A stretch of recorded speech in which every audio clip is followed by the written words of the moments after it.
নমস্কার বন্ধুরা, আজ আমরা এমন একটি ছবি নিয়ে কথা বলবো যা সম্প্রতি আলোচনার কেন্দ্রবিন্দুতে রয়েছে, গান্ধী টক্স। আমরা সবাই জানি নীরব চলচ্চিত্র বা সাইলেন্ট মুভি ইন্ডাস্ট্রিতে নতুন কিছু নয়, কিন্তু ইদানিং এই ধরনের ছবি বানানো প্রায় বন্ধই হয়ে গেছে। অনেক বছর হয়ে গেল তেমন কোনো উল্লেখযোগ্য সাইলেন্ট মুভি আসেনি। গান্ধী টক্স একটি সত্যিকারের নতুন সংযোজন। গল্পটা চারটে ক্যারেক্টারকে নিয়ে ঘোরে। মহাদেব, যার চরিত্রে অভিনয় করছেন বিজয় সেতুপতি; গায়ত্রী, যার চরিত্রে অভিনয় করছেন আদিতি রাও হায়দারি; মোহন বোসম্যান, অরবিন্দ স্বামী; আর মঙ্গু, সিদ্ধার্থ যাদব। এক অদ্ভুত ও মজার চরিত্র। এই চারজনের জীবনে টাকার ইম্প্যাক্ট কি, সেটাই এই ছবির মূল ইউএসপি।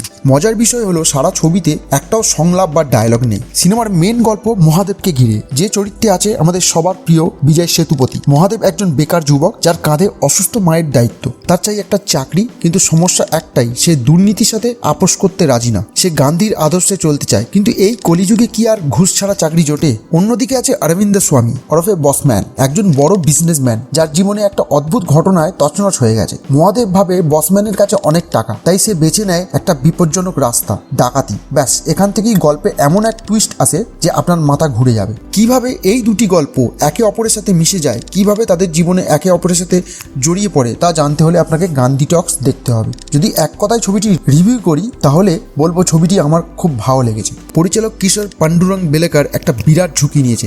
ডায়লগ ছাড়া গল্প বলা সহজ নয়। চিত্রনাট্য কিন্তু বেশ ফ্রেশ। বিশেষ করে এর ফার্স্ট হাফ তো এক কথায় মাস্টারপিস। প্রতিটি দৃশ্য, প্রতিটি ফ্রেম আপনাকে সম্পূর্ণভাবে আটকে রাখবে। হ্যাঁ, ইন্টারভেলের পর প্রথম 20-25 মিনিট কিছুটা বিরক্তিকর মনে হতে পারে, কিন্তু এরপর গল্প যত এগোতে থাকে এবং ক্লাইম্যাক্সে যে টুইস্টটা দেখতে পাই, তারপরে আপনি বলবেন হ্যাঁ, এই ছবিটি আমাকে পুরোপুরি মুগ্ধ করেছে। সব মিলিয়ে দর্শকদের জন্য এটা একটা একদমই নতুন ধরনের এক্সপিরিয়েন্স।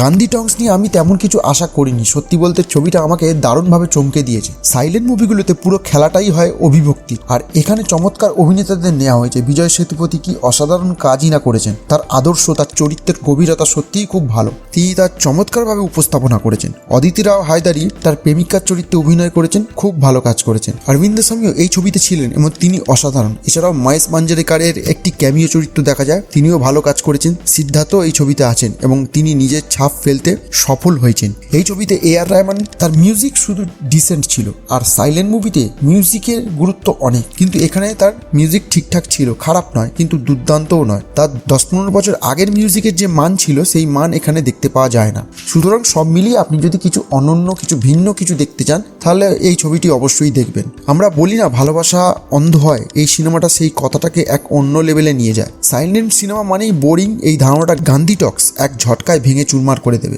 ফ্যামিলি নিয়ে দেখার মতো এক দুর্দান্ত কাজ। আর ছবিটির বিষয়বস্তু নিয়ে বলতে গেলে ছবিটা কোনো অশ্লীলতা নেই, কোনো প্রাপ্তবয়স্ক দৃশ্য দেখতে পাওয়া যায় না। সিনেমা প্রেমীদের কাছে এটি একটি কাল্ট ক্লাসিক হয়ে থাকবে। আপনি যদি গতানুগতিক মশলাদার ছবির বাইরে নতুন কিছু খুঁজতে চান, তবে গান্ধী টক্স আপনার জন্য মাস্ট ওয়াচ। তো বন্ধুরা, আপনারা কি গান্ধী টক্স দেখেছেন? যদি দেখে থাকেন কমেন্ট বক্সে জানান আপনাদের কেমন লাগলো। আর না দেখে থাকলে উইকেন্ডে সপরিবারে প্ল্যান করে ফেলুন। ভিডিওটা ভালো লাগলে লাইক করুন, বন্ধুদের সাথে শেয়ার করুন, আর সাবস্ক্রাইব করতে ভুলবেন না। দেখা হচ্ছে পরের ভিডিওতে।